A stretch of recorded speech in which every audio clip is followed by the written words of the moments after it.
어머니, 여기 오시면 안 돼요. 창피하잖아요. 며느리 수연이 내뱉은 말이었습니다. 해동재단 VIP 경매장 입구였습니다. 샹들리에 불빛 아래 명품 드레스를 입은 100여 명의 귀부인들 사이에서 저는 제 평상복 중에서 깨끗한 옷을 입고 서 있었습니다. 보안 요원 2명이 제 앞을 가로막았고 주변 사람들의 수군거림이 들렸습니다. 그 순간 저는 핸드폰을 꺼내 조용히 말했습니다. 오진 씨, 입장 시작하세요. 안녕하세요. 저는 서울 외곽 낡은 단독주택에 사는 71살 서은재입니다. 3개월 전에 일어난 일 때문에 지금도 가슴이 뜁니다. 3천만 원을 뜯어내고 저를 실버타운에 쳐넣으려 했던 며느리와 아들이 제 앞에 무릎 꿇던 그날의 이야기를 지금부터 들려드리겠습니다. 오늘도 인생 연가에 와주셔서 감사합니다. 구독과 좋아요 부탁드려요. 저는 낡은 주택에서 혼자 살고 있습니다. 저에게는 눈에 넣어도 아프지 않을 것 같았던 아들이 하나 있습니다. 민준이에요. 남편은 28년 전에 하늘나라로 갔어요. 남편이 떠난 슬픔도 잠시, 그가 하던 일을 제가 해야만 했어요. 남편이 살아있을 때 제게 사업에 관한 일들을 많이 의논하였지만 막상 제가 그 일을 맡아서 하기가 쉽지 않았습니다. 게다가 혼자서 아들을 잘 키워야 한다는 책임감 또한 저를 짓눌렀어요.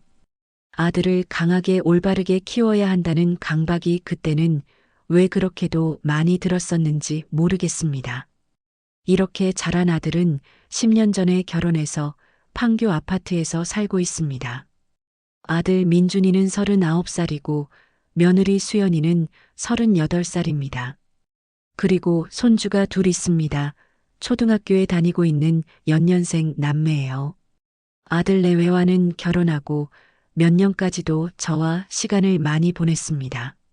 손주들이 태어나서도 제가 아들 집에 자주 들렀죠. 연년생 키우는 게 보통 일 아니잖아요.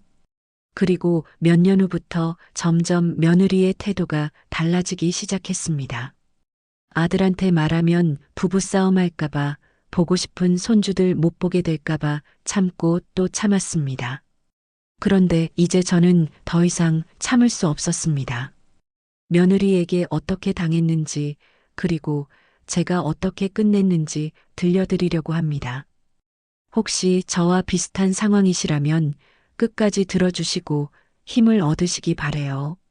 남편이 갑자기 세상을 떠난 후 유언장을 보고 저는 너무도 놀랐어요.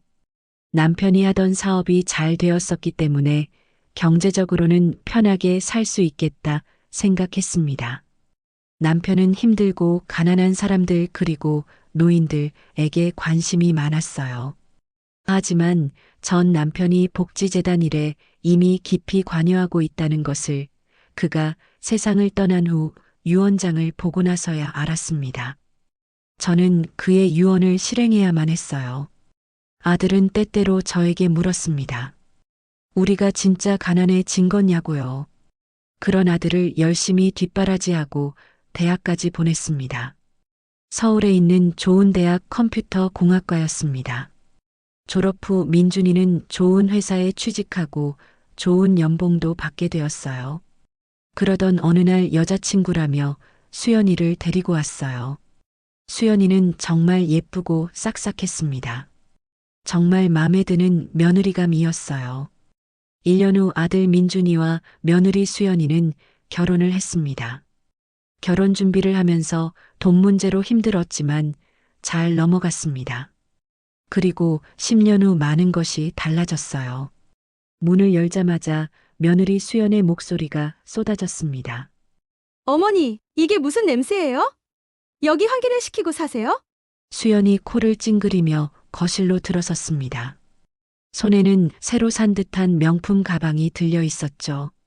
가격표가 떼어진 지 얼마 안 된 게 뻔히 보였습니다. 가방을 들고 이리저리 흔들며 자랑하고 싶어 안달이 난 표정이었어요. 저는 묵묵히 차를 준비했습니다.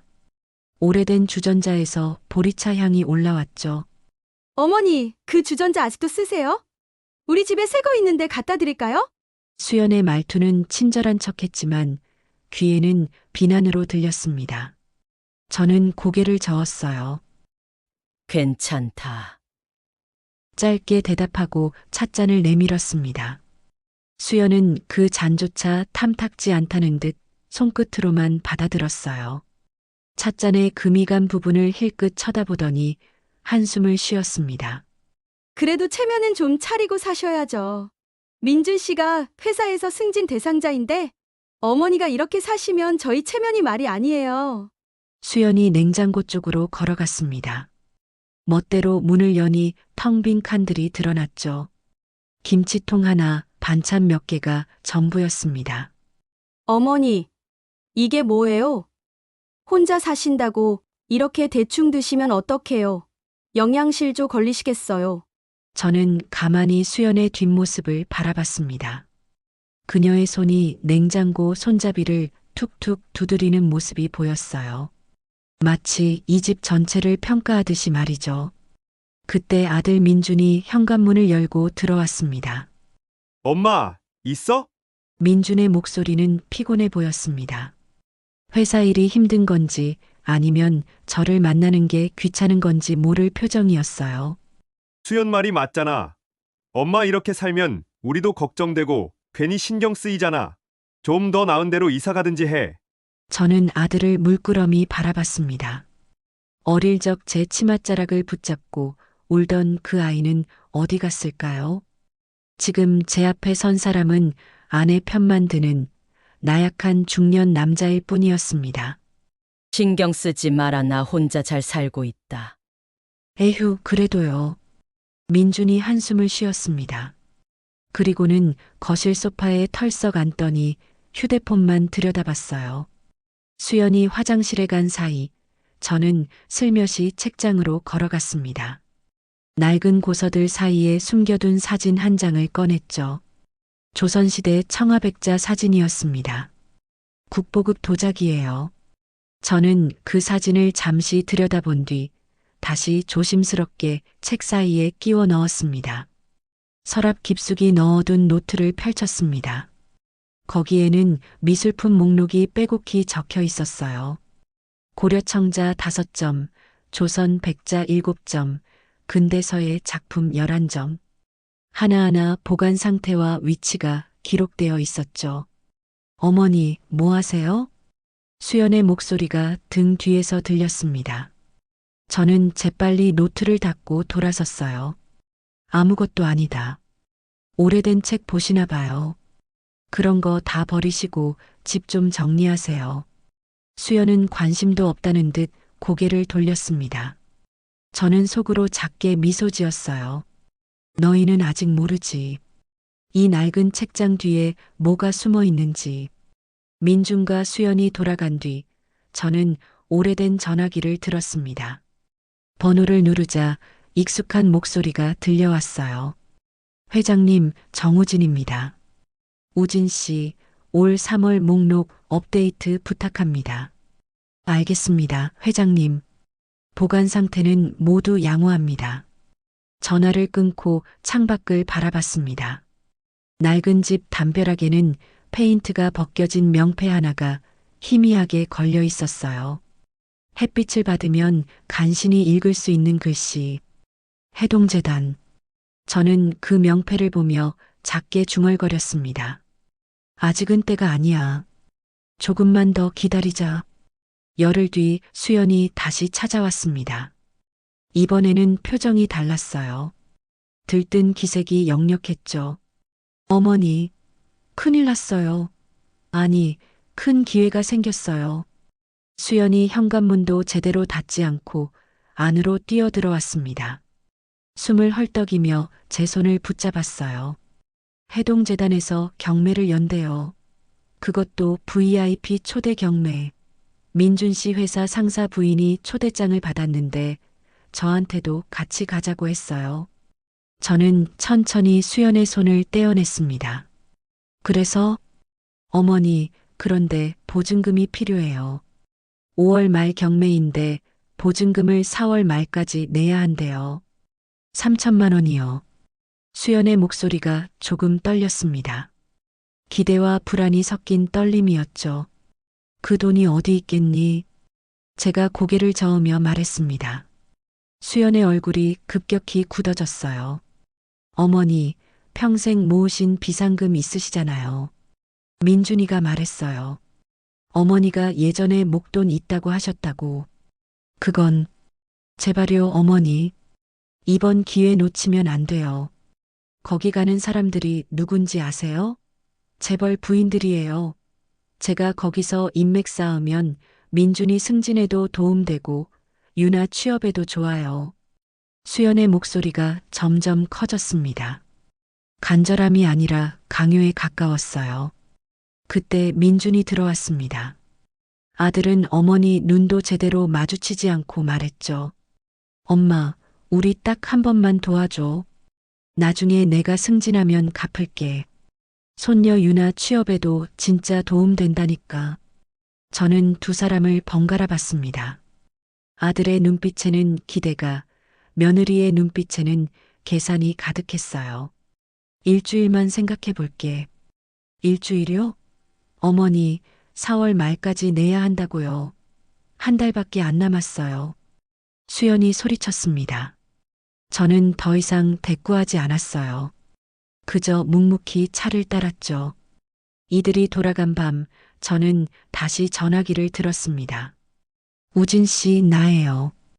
회장님, 무슨 일이십니까? 명예 이사장 특별 배당금 계좌에서 3천만 원 인출 준비해 주세요. 이번 달 말까지요. 전화기 너머로 잠시 침묵이 흘렀습니다. 회장님, 혹시 따님, 며느리한테 줄 겁니다. 하지만 회장님, 그 돈은 알아요. 걱정 마세요. 이건 내 계획의 일부예요. 전화를 끊고 창밖을 바라봤습니다. 달빛이 낡은 마당을 비추고 있었어요. 저는 작게 웃었습니다. 사흘 뒤 저는 수연을 불렀습니다. 돈 준비했다. 수연의 얼굴이 환하게 밝아졌습니다. 마치 복권에 당첨된 사람처럼 말이죠. 어머니, 정말요? 어머니 사랑해요. 제가 나중에 정말 잘할게요. 수연이 제 손을 덥석 잡았습니다. 저는 그 손을 가만히 내려다봤어요. 차갑고 매끄러운 손이었습니다. 일해본 적 없는 손이죠. 통장 번호 알려주렴. 아, 네. 지금 바로요. 수연이 재빨리 휴대폰을 꺼냈습니다. 손가락이 바르르 떨릴 정도로 서둘렀어요. 이틀 뒤 돈이 입금됐다는 연락을 받자마자 수연이 또 찾아왔습니다. 어머니, 감사해요.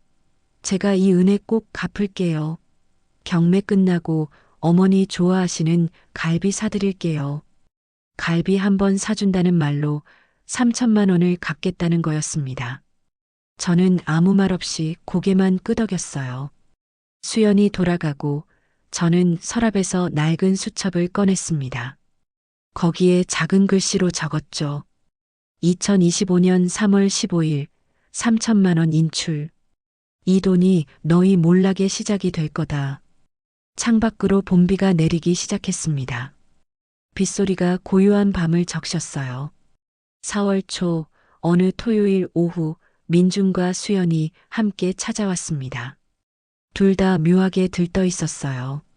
엄마, 좋은 소식 있어. 민준이 소파에 앉으며 말했습니다. 옆에 수연도 입가에 미소를 머금고 있었죠. 여기 재개발 들어온대. 제 손이 잠깐 멈칫했습니다. 찻잔을 들려던 손이었죠. 재개발? 응, 내 친구가 시청에서 일하는데 이 동네가 올해 안에 재개발 구역으로 지정된대. 보상금도 꽤 나올 거래. 민준의 눈빛이 반짝였습니다. 돈 계산을 하는 눈빛이었어요. 그래서 말인데, 수연이 가방에서 서류 봉투를 꺼냈습니다. 봉투가 꽤 두툼했어요. 어머니, 저희가 어머니 모실 곳 알아봤어요. 실버타운인데 정말 좋은 곳이에요. 서류를 펼치자 행복 실버타운이라는 이름이 보였습니다. 사진을 보니 낡고 외진 곳이었어요. 결코 좋은 곳이 아니었죠. 여기는 좀 외지긴 한데 공기 좋고 조용해요. 어머니 연세에 딱 맞는 곳이에요. 수연의 말투는 친절했지만 눈빛은 차가웠습니다. 나는 여기가 좋다. 제가 고개를 저으며 말했습니다. 민준이 한숨을 쉬었어요. 엄마, 솔직히 여기 너무 낙잖아. 겨울에 춥고 여름에 더운 거 엄마도 알잖아. 실버타운 가면 난방도 잘 되고 식사도 나와. 나는 여기서 살고 싶다고 했다. 제 목소리가 조금 단호해졌습니다. 수연의 표정이 굳어졌어요. 어머니, 그러시면 안 돼요. 재개발 들어오면 어차피 이사 가셔야 해요. 그럴 바에는 미리 좋은 데 알아보는 게 나은 거 아니에요? 좋은 데라고 했나? 여기 임대료 보니까 한 달에 80만 원이던데. 제가 서류를 가리키며 말했습니다. 수연의 얼굴이 잠깐 굳었어요. 그게 요즘 실버타운이 다 그래요.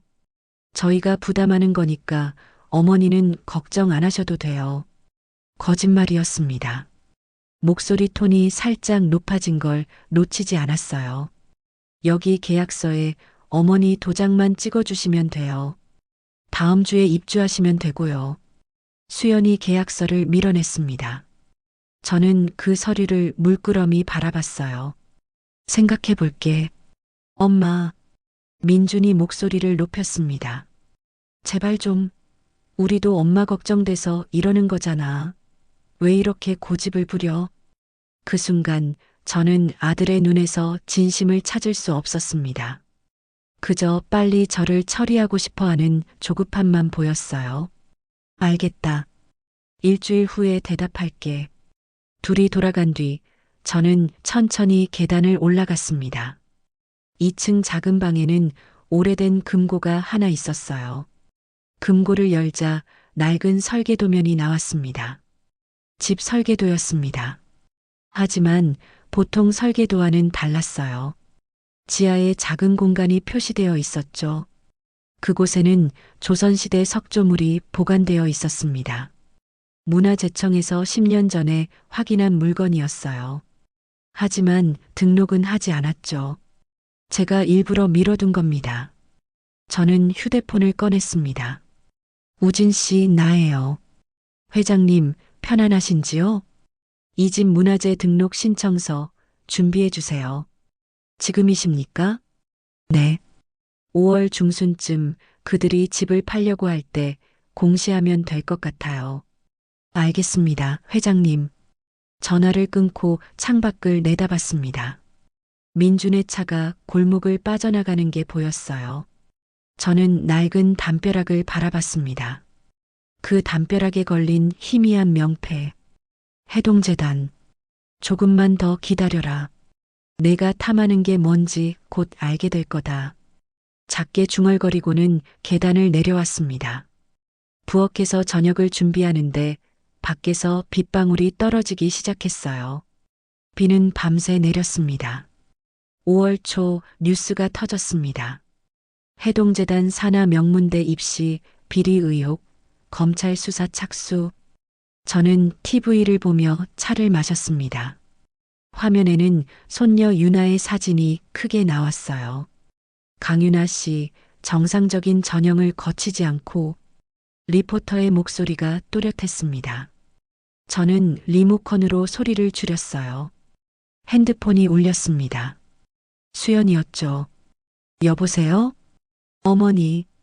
수연의 목소리가 울음 섞여 터져나왔습니다. 어머니, 큰일 났어요. 유나가 뉴스에 나왔어요. 뉴스? 입시 비리래요. 검찰이 조사한대요. 어떡해요, 어머니? 수연이 흐느끼기 시작했습니다. 저는 찻잔을 천천히 내려놓았어요. 내가 뭘 어떻게 하니? 어머니, 시청에 아는 분들 있잖아요. 해동재단 이사진한테도 전화 좀 해주세요. 제발요. 수연의 목소리가 점점 커졌습니다. 절박함이 묻어났어요. 나는 해동재단 사람들 모른다. 거짓말. 어머니, 예전에 해동재단 행사 다니신 거 저 알아요. 제발 전화 한 통만. 유나 인생이 걸린 문제예요. 저는 긴 한숨을 쉬었습니다. 오늘은 안 되겠구나. 내일 다시 전화하렴. 어머니, 전화를 끊었습니다. 핸드폰이 다시 울렸지만 받지 않았어요. 다음 날 오후 수연이 직접 찾아왔습니다. 얼굴이 퉁퉁 부어 있었어요. 화장도 제대로 안 한 것 같았죠. 어머니, 수연이 현관문 앞에 무릎을 꿇었습니다. 저는 깜짝 놀라 그녀를 일으켜 세우려 했어요. 이게 무슨 짓이니?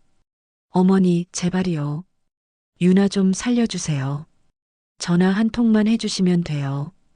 해동재단 누구한테든. 수연의 눈에서 눈물이 주르륵 흘렀습니다. 하지만 그 눈물이 진심인지는 알 수 없었어요. 나는 재단 사람들한테 부탁할 위치가 아니다. 어머니도 옛날에 해동재단 이사장이랑 아셨잖아요. 한 번만 연락해 주세요. 유나는 아직 애예요. 인생 망치면 안 돼요. 수연이 제 바지 끝을 붙잡았습니다. 저는 그녀의 손을 천천히 떼어냈어요. 유나가 잘못한 건 유나가 감당해야지. 어머니, 수연이 소리를 질렀습니다. 그 소리에 제 가슴이 먹먹해졌어요. 유나는 제 손녀였습니다.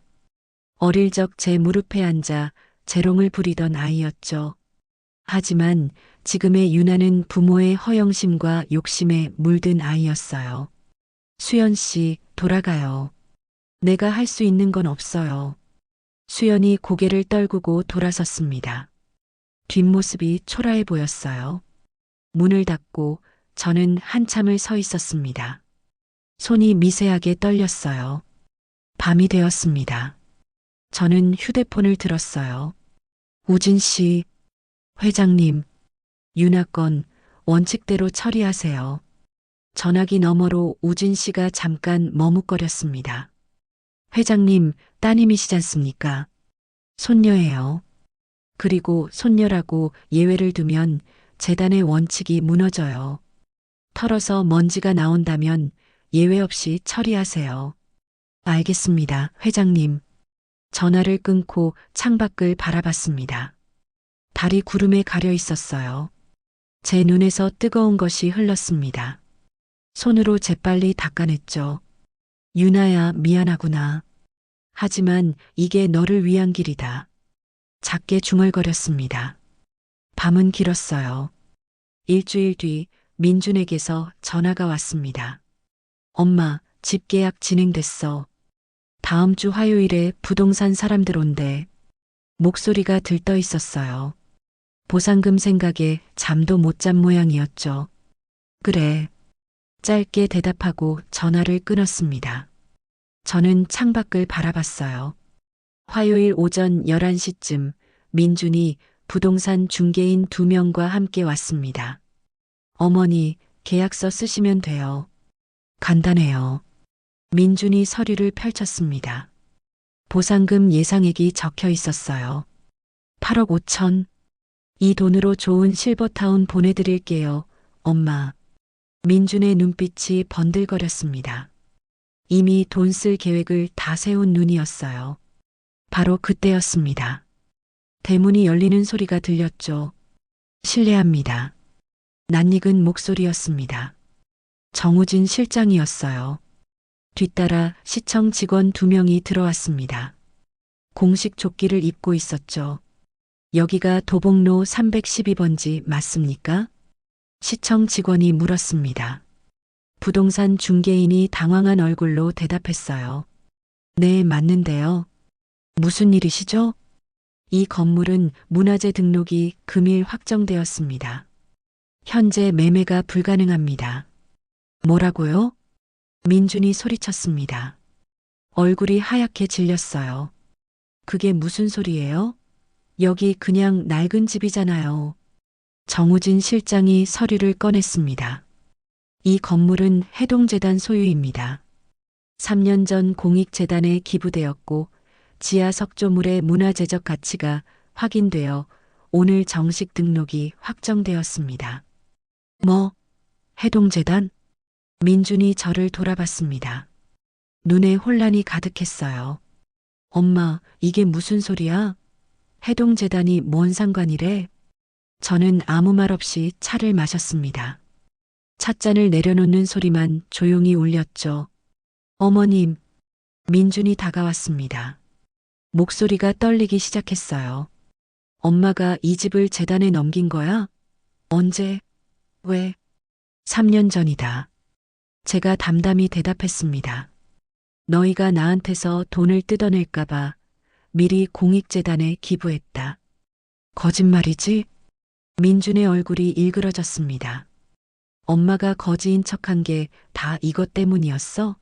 보상금 받으려고? 보상금은 재단 것이다. 내 거 아니야. 제 목소리는 평온했습니다. 하지만 가슴속은 무너지고 있었어요. 민준이 주저앉았습니다. 마당 한쪽 담벼락을 멍하니 바라보더니 갑자기 그리로 걸어갔어요. 페인트가 벗겨진 명패를 손가락으로 문질렀습니다. 해동재단. 희미한 글씨가 손가락 끝에 묻어났어요. 이게 여기 있었네. 내가 어릴 때부터 있었는데 못 봤어. 민준이 허탈하게 웃었습니다. 그 웃음소리가 쓸쓸했어요. 정우진 실장이 조용히 말했습니다. 회장님께서는 수년 전부터 사재를 공익 신탁하셨습니다. 회장님의 재산은 이미 공적인 영역에 있습니다. 회장님? 민준이 고개를 돌렸습니다. 눈이 커졌어요. 뭐라고 했어? 회장님? 정우진 실장이 저를 향해 고개를 숙였습니다. 송구합니다, 회장님. 제가 좀 더 일찍 오지 못했습니다. 민준의 입이 벌어졌습니다. 부동산 중개인들도 서로를 쳐다봤어요. 엄마가, 회장? 저는 찻잔을 들어 마지막 한 모금을 마셨습니다. 너는 끝까지 몰랐구나. 내 어머니가 누군지. 민준이 바닥에 주저앉았습니다. 담벼락에 기댄 채 고개를 떨궜어요. 해가 중천에 떴습니다. 하지만 마당은 그늘이 짙었어요. 경매 당일 5월 말 토요일 오후 2시였습니다. 해동재단 본관 3층 대연회장. 샹들리에가 환하게 빛나고 있었어요.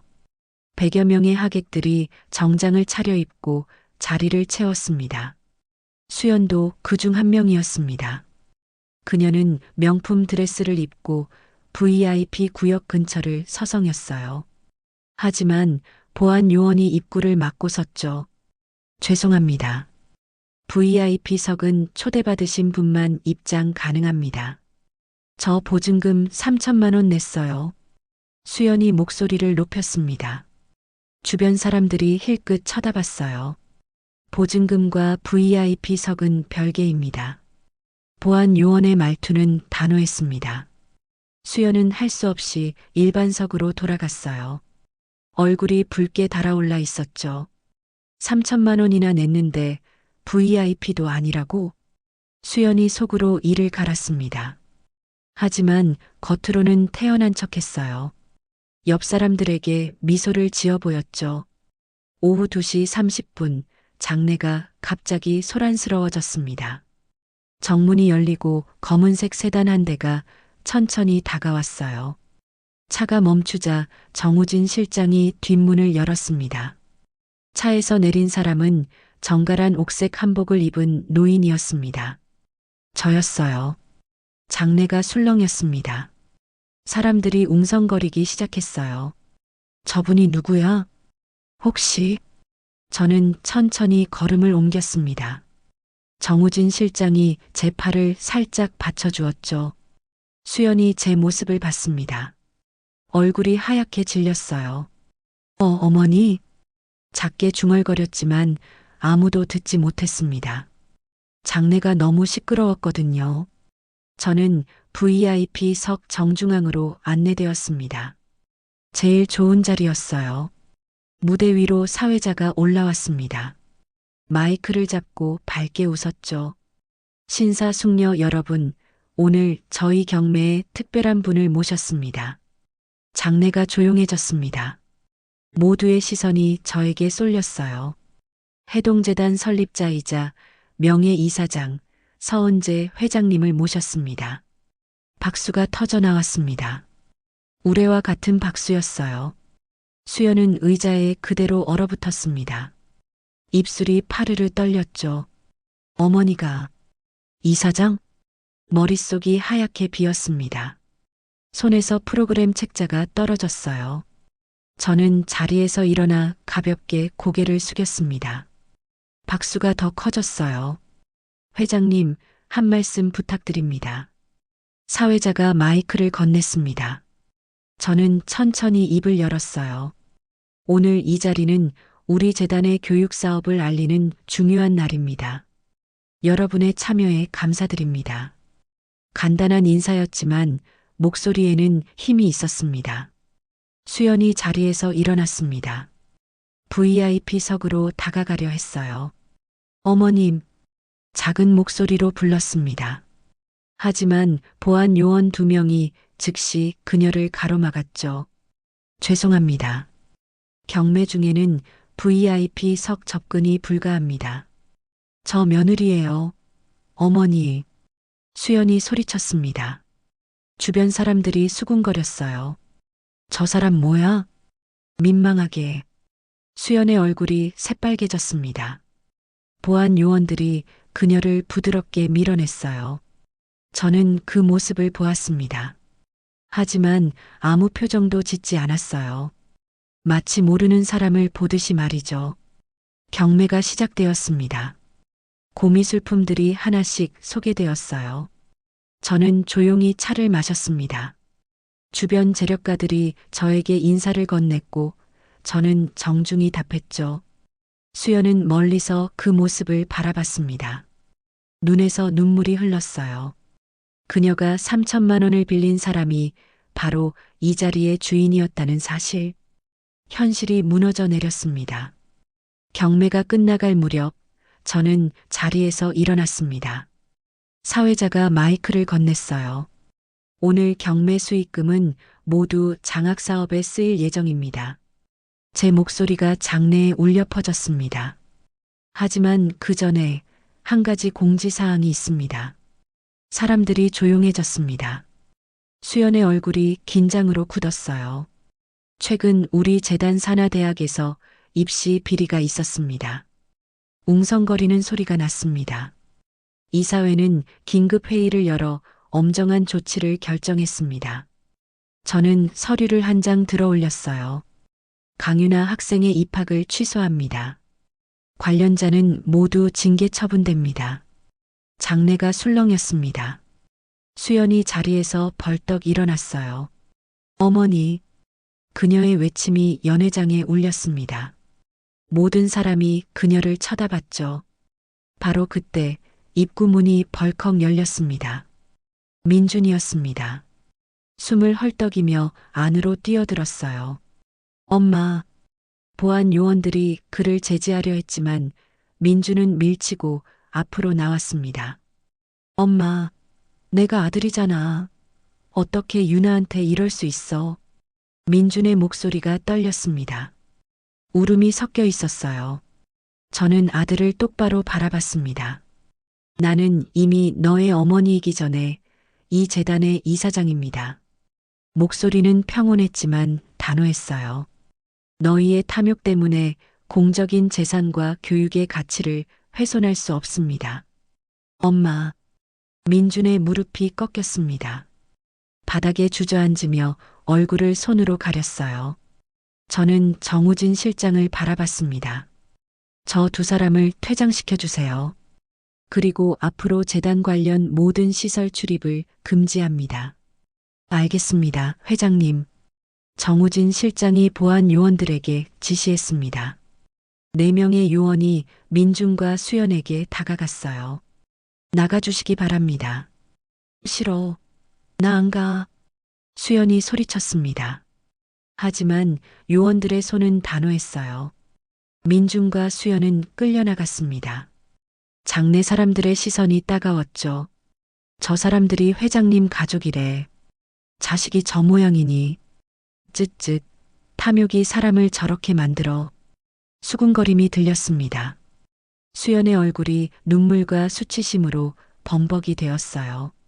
문이 닫혔습니다. 장내가 다시 조용해졌죠. 저는 마이크를 내려놓고 자리에 앉았습니다. 찻잔을 들어 한 모금 마셨어요. 손이 떨리지 않았습니다. 가슴도 무너지지 않았어요. 이미 오래전에 결심한 일이었으니까요. 창밖으로 석양이 비쳤습니다. 연회장은 다시 경매를 이어갔어요. 저는 조용히 그 광경을 바라봤습니다. 제 역할을 다했다고 생각했죠. 밤이 오고 있었습니다. 이튿날 아침 호텔 스위트룸 문 앞에서 인기척이 났습니다. 저는 침대에 앉아 차를 마시고 있었어요. 문 밖에서 들리는 소리가 분명했죠. 어머니, 수연의 목소리였습니다. 어머님, 저예요. 문 좀 열어주세요. 저는 차를 한 모금 더 마셨습니다. 잔을 내려놓고 천천히 일어났어요. 문을 열자 민준과 수연이 무릎을 꿇고 있었습니다. 얼굴이 퉁퉁 부어 있었어요. 어머니, 잘못했어요. 수연이 눈물을 흘렸습니다. 어머니가 부자인 줄 몰랐어요. 정말 몰랐다고요. 저희가 잘못했어요. 그 말을 듣는 순간 가슴이 차가워졌습니다. 결국 돈 때문에 사과하는구나. 저는 두 사람을 내려다봤어요. 너희는 나를 사람으로 보지 않았다. 그저 돈으로만 봤어. 아니에요, 어머니. 민준이 고개를 들었습니다. 눈이 충혈되어 있었어요. 엄마, 나 정말 반성하고 있어. 제발 한 번만 용서해줘. 용서? 저는 작게 웃었습니다. 쓴 웃음이었어요. 이제 와서 잘해봤자 소용없어. 엄마. 민준이 다시 소리쳤습니다. 복도에 메아리가 울렸어요. 제발, 유나만이라도 생각해줘. 유나는 아직 애잖아. 유나는 너희가 키운 대로 자랐다. 그 책임도 너희가 져야지. 제 목소리는 흔들림이 없었습니다. 돌아가거라. 더 이상 할 말 없다. 문을 닫으려는데 수연이 문틈을 붙잡았습니다. 어머니, 저희 이제 어떻게 살아요? 민준이 회사에서 잘렸어요. 제 친구들도 다 등 돌렸고요. 그게 다 너희가 한 일의 결과다. 제가 수연의 손을 떼어냈습니다. 세상은 공평해. 뿌린 대로 거두는 거야. 문을 닫았습니다. 밖에서 울음소리가 들렸지만 저는 돌아보지 않았어요. 오후 3시 변호사 사무실. 정우진 실장과 변호사가 저를 기다리고 있었습니다. 회장님, 유원장 최종본입니다. 변호사가 서류를 건넸습니다. 저는 천천히 읽어 내려갔어요. 전 재산은 해동재단 및 공익사업에 환원한다. 아들 강민준과 그 배우자는 상속에서 제외한다. 손주들을 위한 교육신탁금은 별도로 설정하되 성인이 된 후 본인이 직접 관리하도록 한다. 여기 서명하시면 됩니다. 저는 펜을 들었습니다. 손이 떨리지 않았어요. 서명을 하는 순간 묘한 해방감이 들었습니다. 이제 끝났군요. 정우진 실장이 조심스럽게 말했습니다. 회장님, 후회하지 않으십니까? 저는 창밖을 바라봤습니다. 하늘이 맑았어요. 후회? 없어요. 오히려 후련해요. 펜을 내려놓고 일어섰습니다. 우진 씨, 민준에게 전해줘요. 그가 탐했던 재산은 이제 세상의 빛이 될 거라고. 알겠습니다, 회장님. 사무실을 나왔습니다. 복도에 햇살이 가득했어요. 저는 엘리베이터를 타고 1층으로 내려갔습니다. 로비를 지나는데 멀리서 민준이 보였어요. 그는 저를 보고 다가오려 했습니다. 하지만 제 눈빛을 보더니 멈춰섰죠. 저는 그대로 지나쳤습니다. 뒤돌아보지 않았어요. 밖으로 나오니 바람이 불었습니다. 시원한 5월의 바람이었죠. 정우진 실장이 차 문을 열어주었습니다. 회장님, 다음 일정은 박물관입니다. 알아요. 가요. 차에 올랐습니다. 창밖으로 도시 풍경이 지나갔어요. 저는 조용히 눈을 감았습니다. 길고 긴 싸움이 끝났다는 안도감이 밀려왔죠. 이제 새로운 시작이었습니다. 사흘 뒤 해동재단 고미술 박물관 개관식이 열렸습니다. 저는 짙은 남색 정장을 입고 단상에 올랐어요. 수백 명의 하객이 박수를 보냈습니다. 오늘 이 박물관은 단순한 전시 공간이 아닙니다. 마이크를 잡고 말했습니다. 우리의 역사와 문화를 지키는 공간이자 다음 세대에게 물려줄 유산입니다. 플래시가 터졌습니다. 기자들이 사진을 찍었어요. 명예관장으로서 이 박물관이 국민 모두의 것이 되도록 노력하겠습니다. 박수가 터져 나왔습니다. 저는 고개를 숙여 인사했어요. 개관식이 끝나고 박물관 투어가 시작되었습니다. 저는 하객들을 안내했죠. 이 청아백자는 조선 중기 작품입니다. 섬세한 문양이 특징이에요. 설명을 하는데 한 기자가 다가왔습니다. 회장님, 최근 가족 문제로 화제가 되셨는데 한 말씀 부탁드립니다. 주변이 조용해졌습니다. 모두의 시선이 저에게 쏠렸어요. 가족이라는 이름으로 사람을 함부로 대해서는 안 됩니다. 존중은 관계와 상관없이 지켜져야 할 가치예요. 제 목소리는 담담했습니다. 제 이야기가 세상의 낡은 가치관을 깨는데 도움이 된다면 기꺼이 나누겠습니다. 기자들이 메모를 했습니다. 플래시가 또 터졌어요. 오후 5시 박물관 입구에서 특별한 행사가 열렸습니다.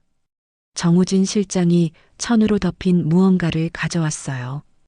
회장님, 준비되었습니다. 저는 천을 걷어냈습니다. 그 아래에는 낡은 명패가 있었죠. 해동재단. 옛날 집 담벼락에 걸려있던 바로 그 명패였습니다. 이 명패는 제가 오랜 시간 소중히 간직해온 것입니다. 사람들이 귀를 기울였어요. 낡고 빛바랬지만 그 안에 담긴 정신만큼은 변하지 않았습니다. 존엄성은 돈이 아니라 사람의 마음에 달려있다는 것 말이죠. 명패를 박물관 입구벽에 걸었습니다. 정우진 실장이 못을 박았어요. 명패가 제자리를 찾았습니다. 낡았지만 당당했어요. 박수가 터졌습니다. 저는 명패를 한참 바라봤죠. 이제 제자리를 찾았구나. 마음속으로 중얼거렸습니다. 행사가 끝나고 저는 재단이 후원하는 노인 복지관을 찾았습니다. 어르신들, 안녕하세요. 복지관 어르신들이 반갑게 맞아주셨어요. 회장님, TV에서 봤어요.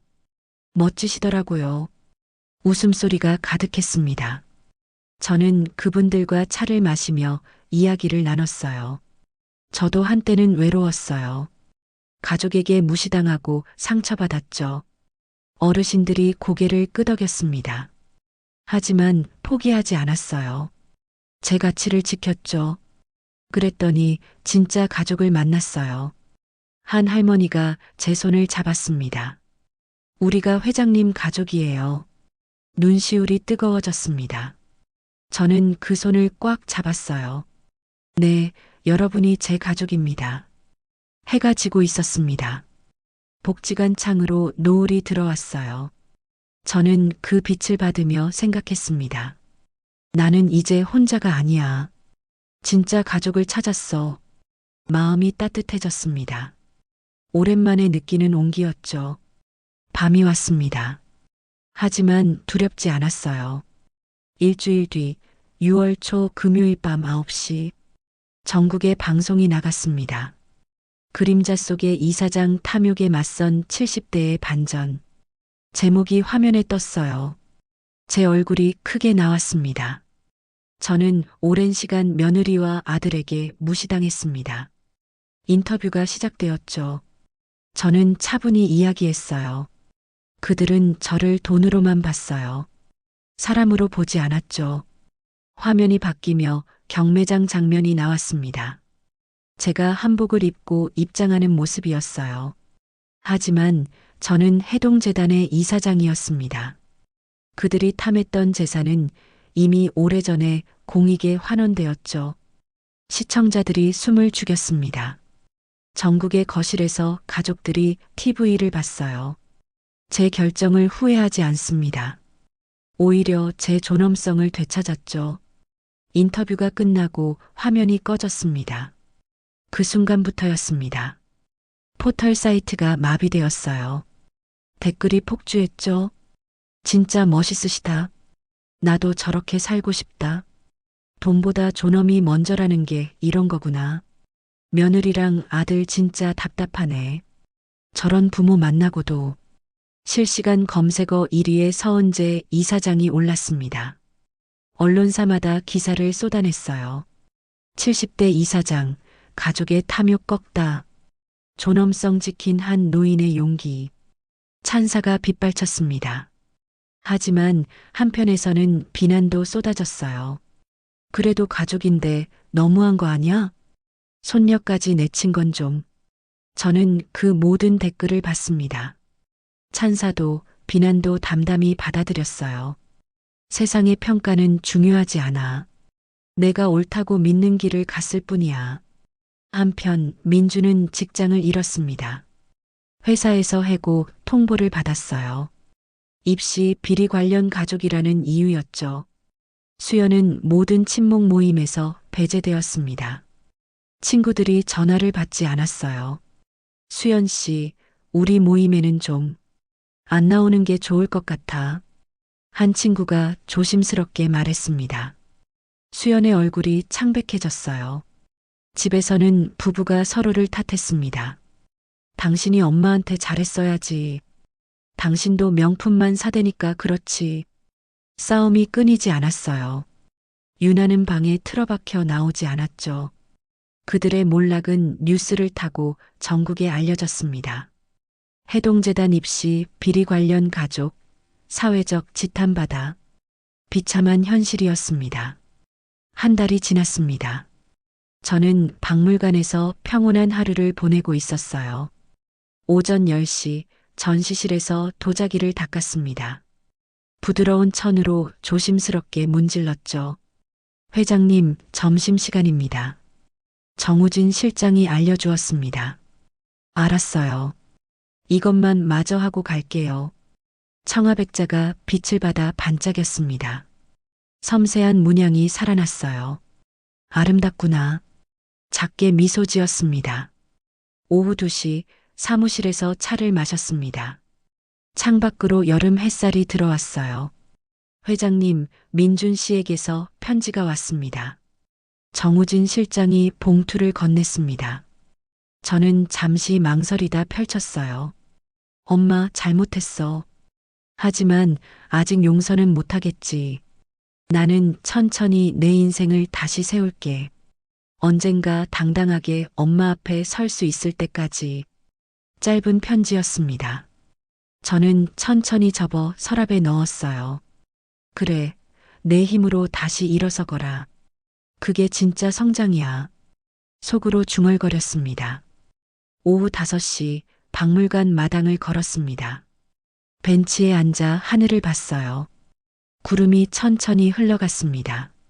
바람이 불어왔죠. 나는 잃은 게 없어. 오히려 잃었던 존엄성과 나 자신을 되찾았어. 가슴이 편안했습니다. 오랜만에 느끼는 평온함이었어요. 해가 지고 있었습니다. 노을이 하늘을 붉게 물들였죠. 저는 그 노을을 바라보며 생각했습니다. 이게 진짜 내 삶이야. 돈도 권력도 아닌 나 자신을 지키며 사는 삶. 새들이 지저귀며 날아갔습니다. 저도 자리에서 일어났어요. 박물관으로 돌아가는 길 입구에 명패가 보였습니다. 해동재단. 낡았지만 당당한 그 글씨. 저는 명패를 한번 쓰다듬었습니다. 함께 걸어가자 오래오래. 작게 속삭이고 안으로 들어갔습니다. 문이 닫혔습니다. 하지만 빛은 계속 들어왔어요. 세상은 계속 돌아갔습니다. 저도 제자리에서 묵묵히 걸어갔죠. 존엄하게, 당당하게. 그것이 제가 선택한 삶이었습니다.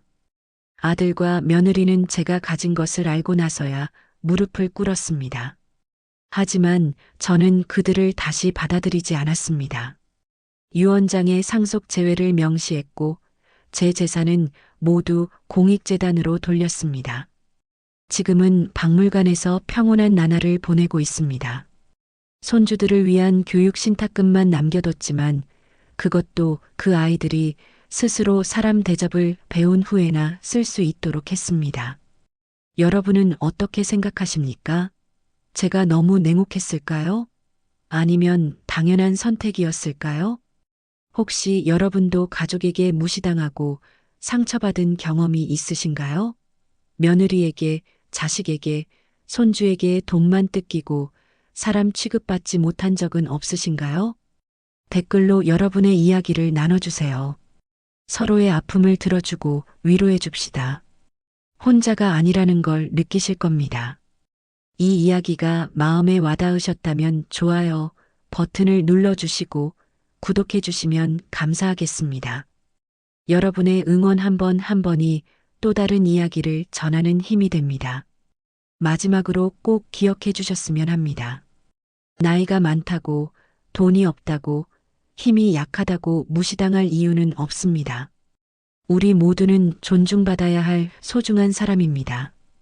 그 존엄성만큼은 절대 잃지 마십시오. 어느 지역에서 이 이야기를 들으셨는지 댓글에 남겨주세요. 전국 각지에서 함께 응원하며 살아가는 우리가 되었으면 좋겠습니다.